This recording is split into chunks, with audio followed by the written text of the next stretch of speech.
Hello, and welcome to the latest presentation of the Friends of History First Wednesday Lecture Series. I'm Kathleen Daggett with the Friends of History and will be your host today. These monthly lectures are provided free of charge by the Friends of History of the New Mexico History Museum. We do, however, accept and encourage donations. Your contributions directly support the lecture series and, more importantly, programs and exhibits at the New Mexico History Museum. Should you wish to give a gift, any amount is appreciated. Please go to our website and click on the donate button at the top of that page. Our speaker today is Hannah Abelbeck, Curator of Photographs and Archival Collections at the New Mexico History Museum in Santa Fe. Archives Curator Abelbeck's topic today is the New Mexico History Museum's exhibition, EnchantOrama, New Mexico Magazine Turns 100, along with a bit of a view into the larger New Mexico Magazine photo collection. The talk will include photo themes featured on the exhibit, introduce the rest of the collection not in the display, and dive deep into a few interesting frames, as well as discussing the visual legacy created by the magazine's editors and photographers. Curator Hannah Abelbeck has worked at the New Mexico History Museum for 10 years and is currently the curator of photographs and archival collections in the Palace of the Governor's Photo Archives and the Fray Angelico Chavez History Library. Originally from Nebraska, Hannah studied English and art history at the University of Kansas and received a master's in English from Pennsylvania State University. With experience in publishing, rare books, and special collections and archives, Hannah Abelbeck is an advocate for making New Mexico History Museum's archival collections more accessible to the public. And now let's welcome Archives Curator Hannah Abelbeck. All right, hi, thanks.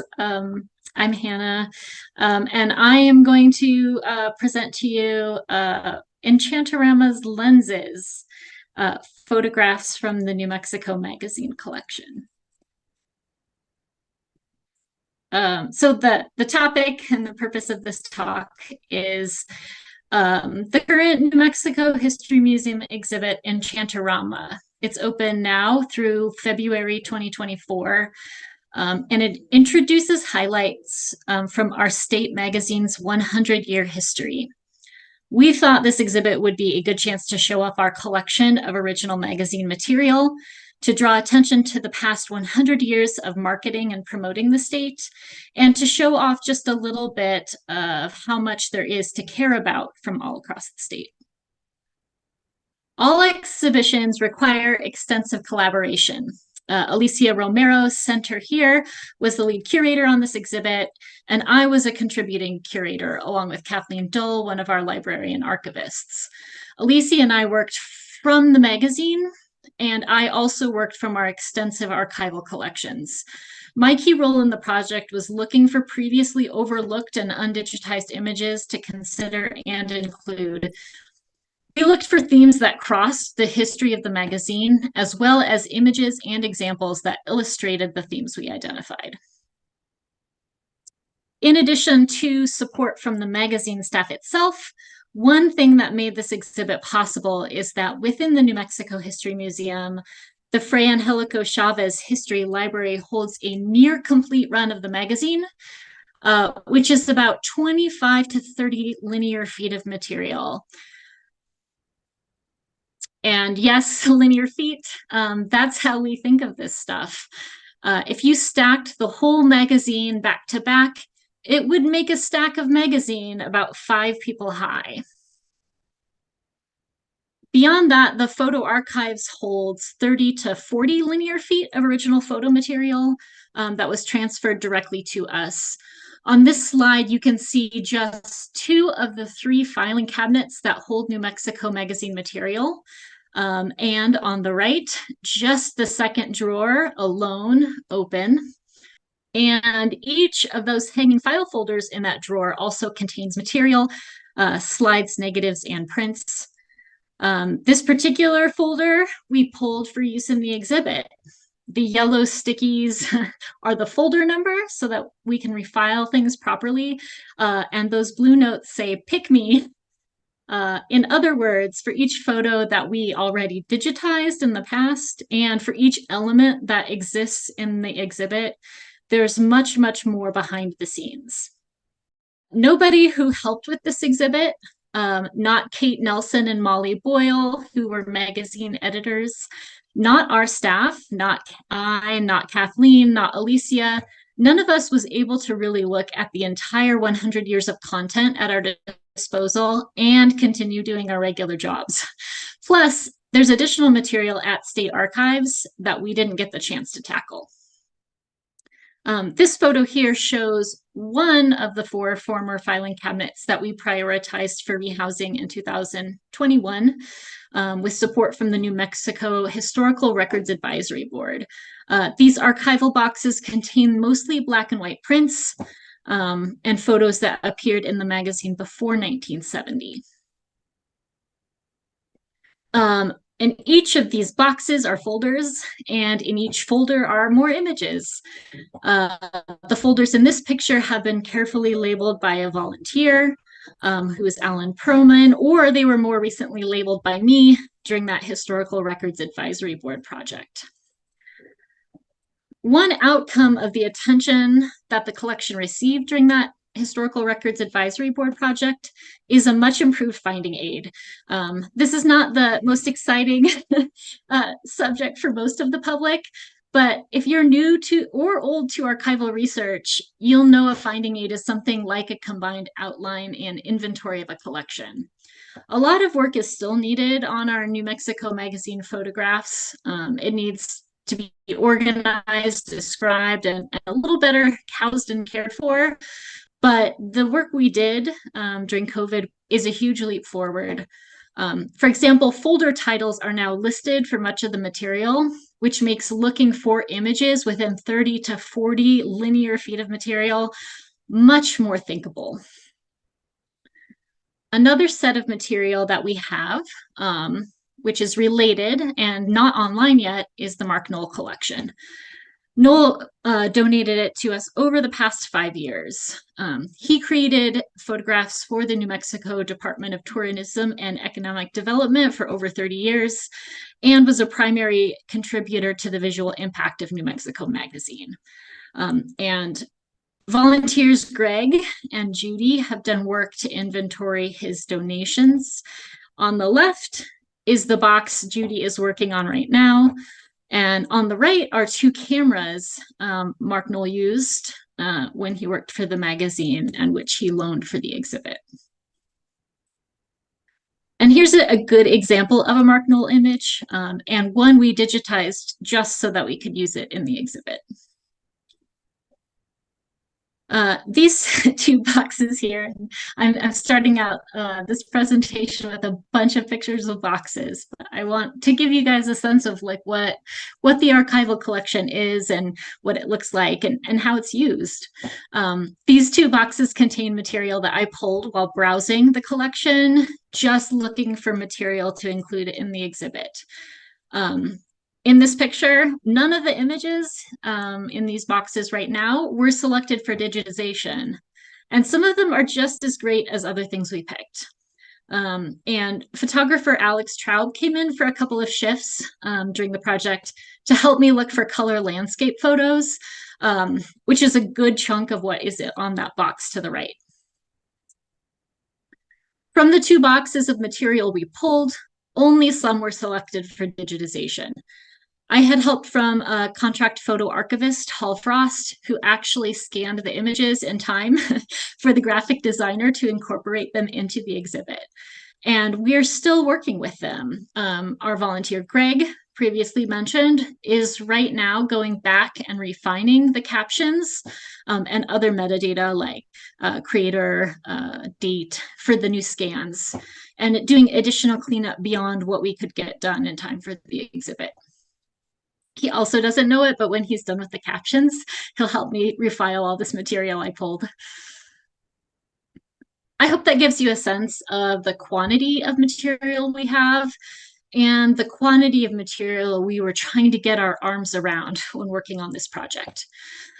If you want another contributor's perspective, you can check out Kate Nelson's piece in the fall 2023 issue of El Palacio.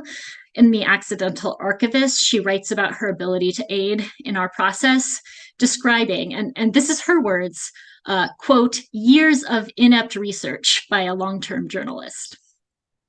So back to the show.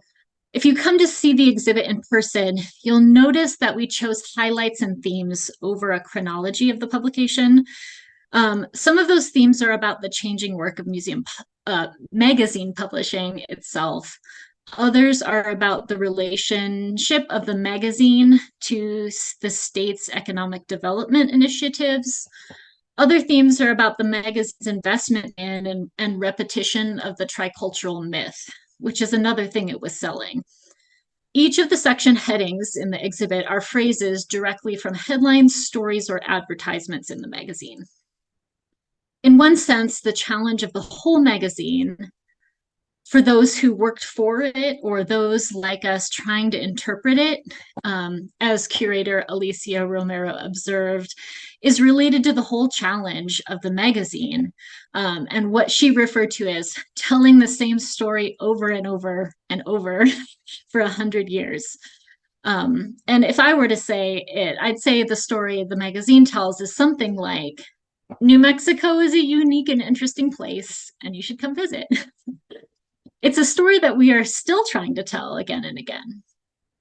But that doesn't mean this magazine is all the same every year throughout its 100-year run. On the contrary, one of many rich veins in looking at history through the magazine is that it shows both what has changed and what has not changed.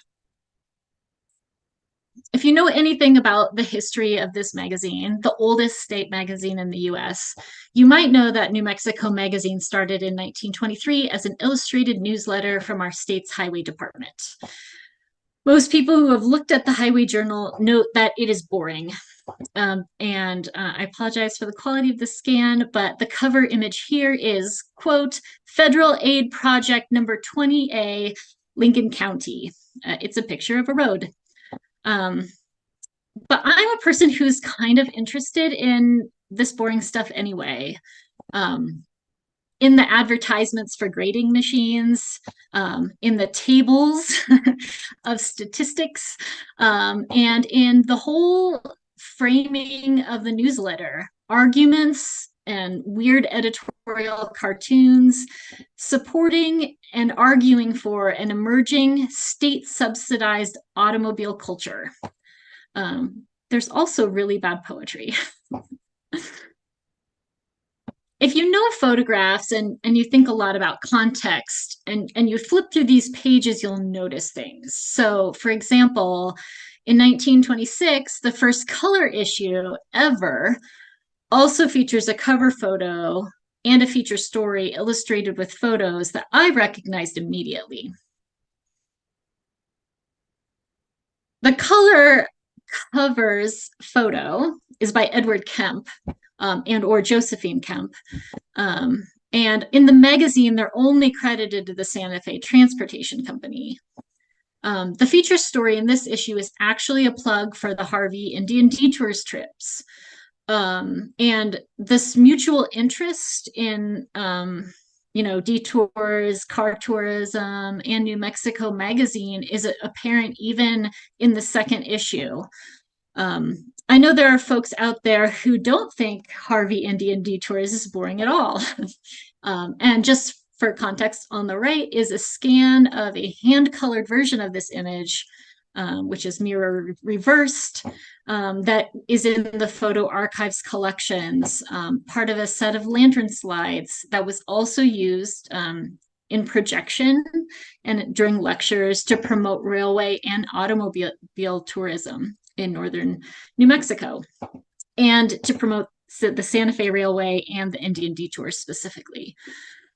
In the same issue, the Santa Fe Railway also seems to have provided images of Carlsbad Caverns, probably for the same reason. I do admit that the early issues are filled with images of exciting things like culverts, ditches, paving projects, and empty roads. But I was also enamored with the use and reuse of this single image of an accident. This same photo is used repeatedly over years in mentions of traffic safety. And here's its first appearance in 1927. It is often captioned, "A warning to speeders." I think about images like this And I think about how disruptive and strange the automobile was, and how innovative the idea of automobile infrastructure was, and all of the ways that the car culture we've inherited had to be built and naturalized. And when I think about it that way, I don't find these images all that boring. Although I do admit this is no Edward Weston, a point which I'll return to. The first Native person to appear on the cover of the magazine was in 1924.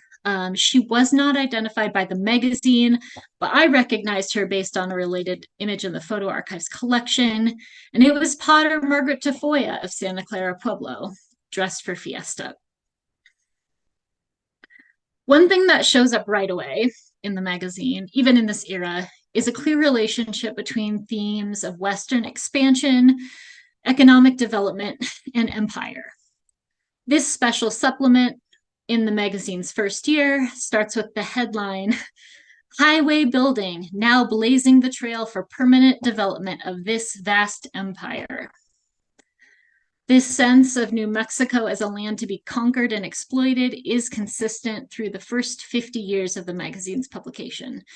The tensions here between attracting outsiders and promoting the local and the unique, the hope for new opportunities and the inequalities that follow, these tensions are here in the magazine from the beginning. It's one reason why we chose Selling New Mexico as a section heading. One thing that we looked for specifically when we were picking photos is images that illustrated the tourist's gaze. And I'm just going to flip through a few of them for you.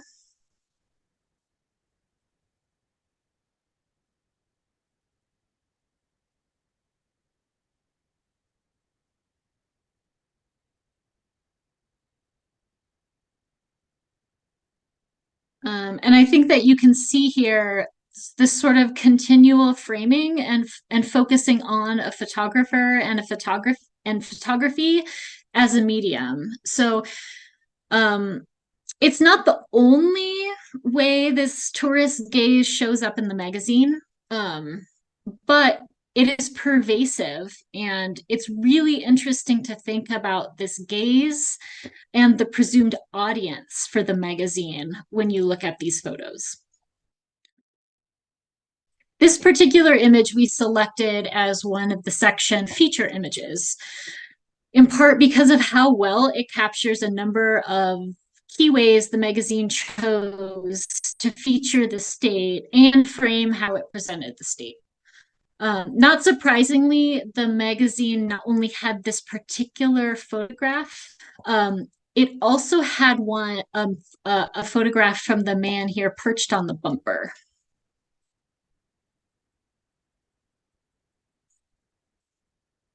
Some of what's going on is about internal tourism in New Mexico, but the magazine fully admits that a lot of its presumed audience throughout its history has been people who are not in New Mexico. And so there's this dynamic intersection between the point of view of new residents and tourists, and that is around kind of a figure of a curious outsider.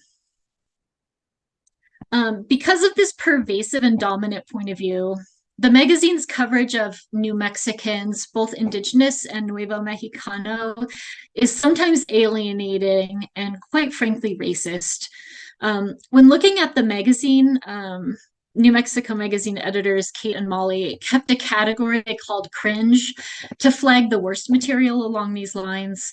And this is not to say that other voices and perspectives weren't ever included. In fact, the first Hispanic and Indigenous writers appeared in the magazine in December 1932 and February 1933, respectively. But it's worth asking the question, how would the magazine have looked different or been different or recorded different histories if it had been more thoughtful and proactive about this issue of who gets to tell stories, frame pictures, and shape narratives about New Mexico? So here are just some more examples of these photographers photographing photographers' pictures. And some of them are quite related to other images. So this image here is not in the exhibit, but I picked it for this presentation because I think you can see in this very staged shot exactly how the magazine was creating an image of both New Mexico culture and its presumed consumers at the same time. And this likewise did not appear in the exhibit, but I included it on the title slide for the same reason. The framing of New Mexican culture is so clear. If you look carefully in the exhibit too, and in the archival collections, you can see other editorial changes that kind of tip the hand of the magazine. And I really, really love this one. It's a man posed with a fishing rod. And you can see the camper's name was the Texan. And it was scrubbed from the picture in a way that would not have shown up in the print version. All of this is why we picked hunting with a loaded camera as one section in and of itself. This section title comes from a 1931 piece that you can see on a panel here in the bottom right. Hunting with a loaded camera proves a sport that gives New Mexico women fun and thrills, is the subheading of that story.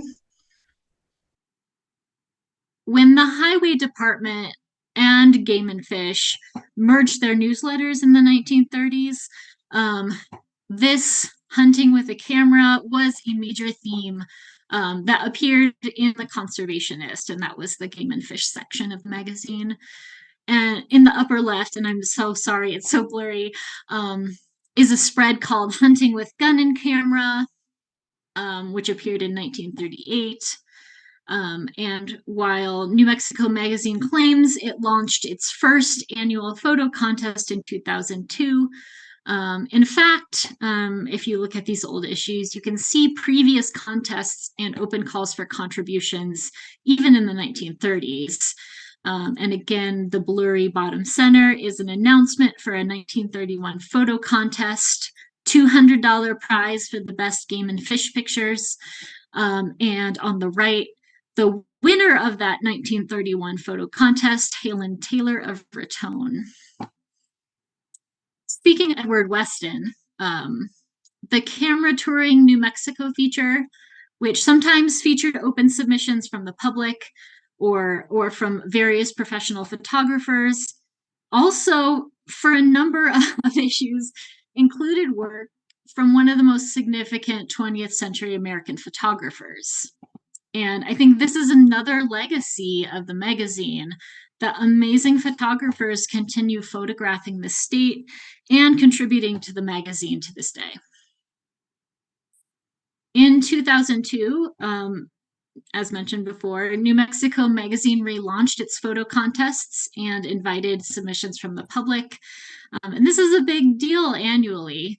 And it gets submissions from amateurs and professionals near and far. Despite the difficulties I've mentioned working with some of this historic material, looking at the magazine and its history is definitely worth it. The magazine is full of weird little vignettes and encounters with history as it was being made. It has all of these sort of opinions about subjects that today seem relatively minor, like how controversial billboard advertising is, and really kind of helps ground, your sense of what was going on, what people were talking about at various moments in New Mexico history in the 20th century. Its pages abound with fascinating people, places, and things. For example, there were at least 2 great photos of Eva Mirabal of Taos Pueblo, and this one, like while she was in the Women's Army Corps and working on GI Gertie. I'm sure if you look across 100 years of this publication, you'll find something in the magazine that speaks to you. And quite frankly, the magazine is not alone in being an old organization taking another look at its own history and ways of operating. In fact, the New Mexico History Museum and New Mexico Magazine have a lot in common on this subject. In fact, most of the images we picked for this exhibit are of this sort. Gems, great images of people, places, and things. All kinds of amazing, touching, impressive, wonderful photos of New Mexico, the New Mexico that we love and love to share. And so I will just let you see a couple of those. I love these old crowd shots. I mean, they're just so full of people and life, you know, little places that you wouldn't expect.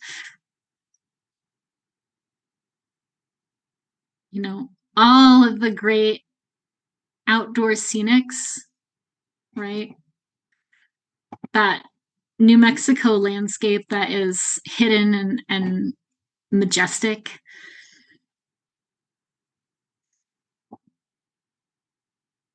And all of these places that you can return to, but also can't.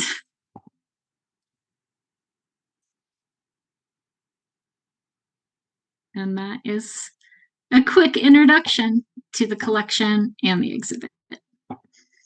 Thank you, Hannah. That was great fun. Wonderful photographs, and certainly a trigger to draw people into the museum to see more of them.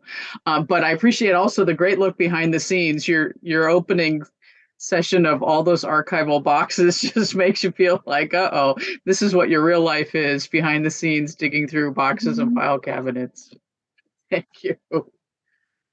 So one of the things actually in the museum, it does have this office space mock-up that has the rotary phone and the a typewriter. That I'm told that's kind of one of the top attractions. How did that come about?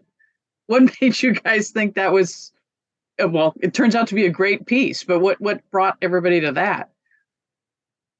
I honestly think part of it was COVID, and part of it was labor history, and I think, you know, Elisa and I and the exhibit designer,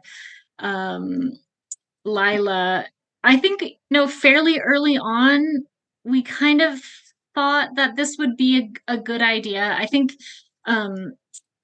during COVID, how people worked together was so disruptive and disrupted. And, you know, the idea that you were in an office space, like with a desk, with old technology, doing this work was something we wanted to highlight. I think especially for kids who have never used a manual typewriter.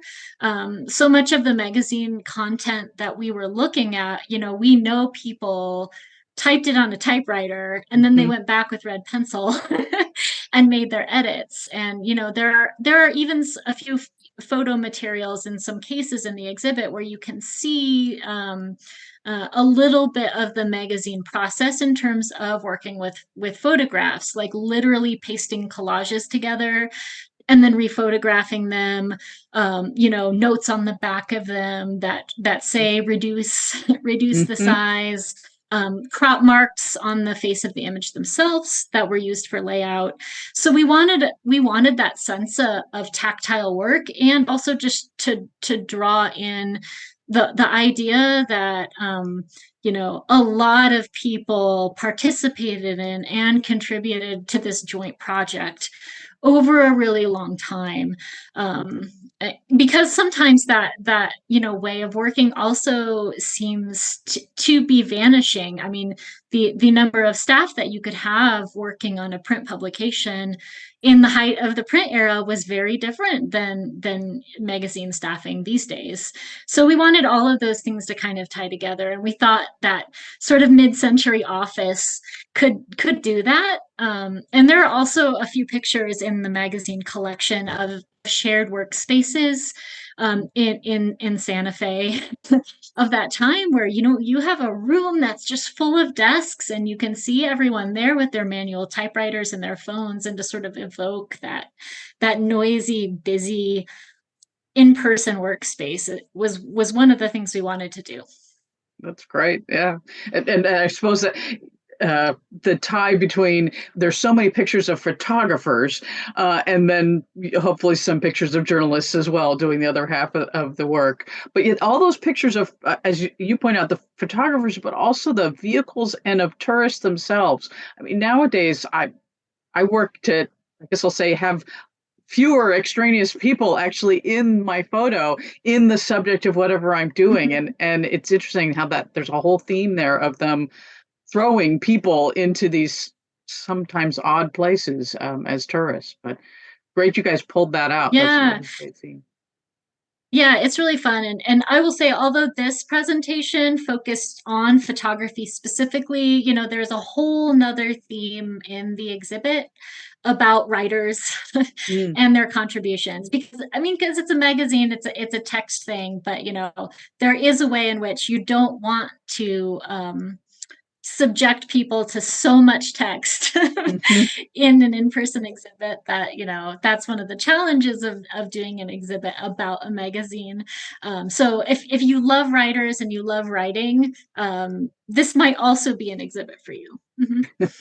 Right. Yeah, there's a whole space I think of like typewriters and things, and that was cool.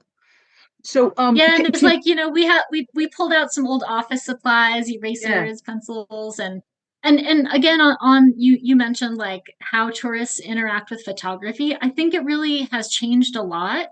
And going back and looking at some of the photos that have photographers in it and thinking about how they staged shots, and the labor of getting your camera to some places, it has really changed in the iPhone era in a way that I think is amazingly transformative in terms of who gets to tell stories. And maybe there's real value in looking back critically at what it means just to have a few people right. who are able to create the pictures, right?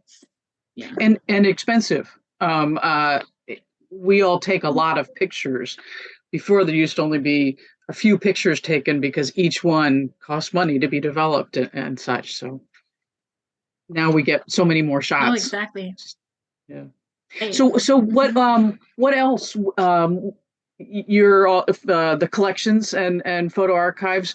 If you were the decider, what else do you have downstairs that you would make an exhibit out of? If there's if you could share something. Oh man, I think one of the treasures of having archival collections is that there are so many stories that you can tell or can assemble or can look for in an archive. I think, that's why researchers come to us with all of their ideas about stories, looking for ways to illustrate them, or with quotes or documents or maps or illustrations, and especially photographs. I would say that I would be really excited to do more with photojournalism. We just received a set of prints from a Santa Fe, New Mexican photojournalist who was active in the 80s.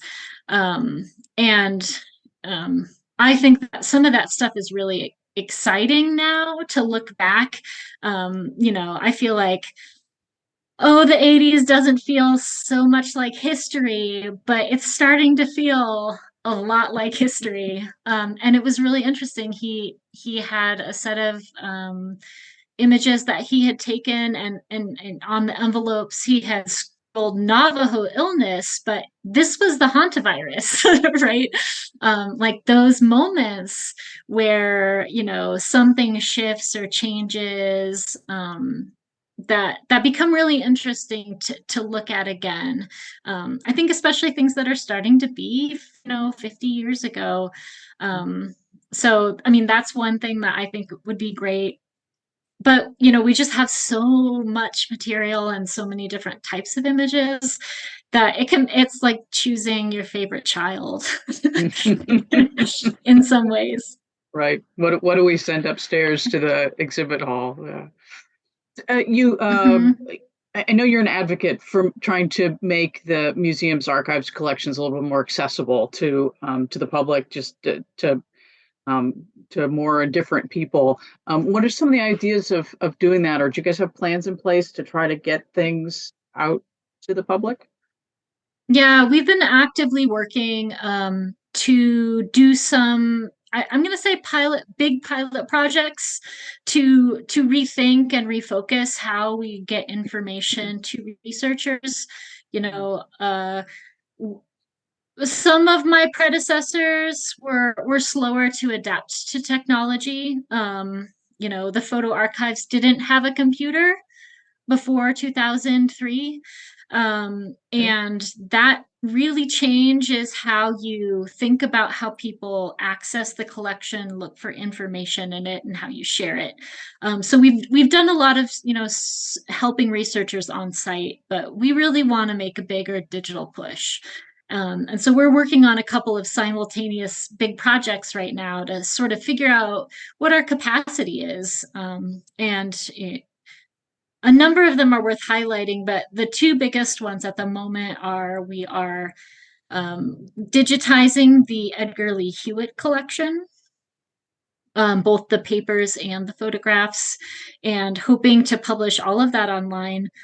For our librarians, that is their most heavily used collection. People will come in and sit with it for a week.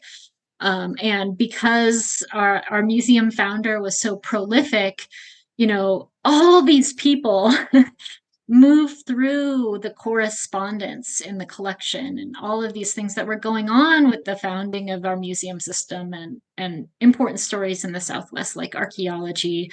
And we just want a way where people don't have to physically come to Santa Fe, make an appointment, go through security, browse paper for a week at a time. That if we can mass digitize that collection, then everyone who's trying to access that one can, and we can start looking at other things. So it's a pilot project. And the other one we're working on is the Gustav Baumann papers, kind of for similar reasons, right? Someone who connects a lot of people in the early 20th century. Great. We're also working on a new online catalog to display the files, because the system we were using is starting to get 20 years old, and we want something that can handle audio, video, and textual documents better. Mm-hmm.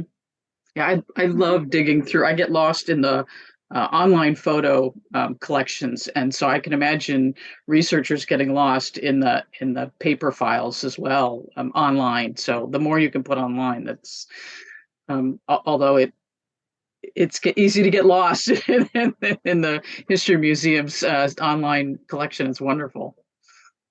Yeah. Yeah.